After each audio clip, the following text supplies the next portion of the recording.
تخيلوا الزمالك فرط في اللعيبه دي اخر سنتين. فرط في طارق حامد، فرجاني ساسي، والاتنين دول كانوا مديين تقل لنادي الزمالك. خصوصا ان كان نص ملعب نادي الزمالك كان نص ملعب قوي، وكان من اقوى نص ملعب في افريقيا. وفرجاني ساسي كان لعيب عظيم، وبن شرقي اللي كان جناح كان رهيب. مصطفى محمد كان مهاجم مصر الاول. امام عاشور لسه مفرطين فيه الفتره الاخيره، وكان موهبه الناس كلها بتقول ان هو لعيب منتخب مصر اللي جاي. ومحمد ابو جبل في حراس المرمى بعد ما عمل موسم عظيم او بطولة افريقيا عظيمة مع منتخب مصر.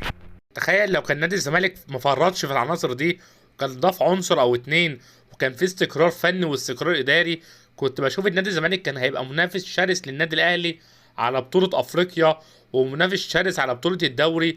لان الزمالك كان فعلا وقتها كان نادي قوي، فما بالك لو كان عنده استقرار اداري كان هيبقى نادي عظيم.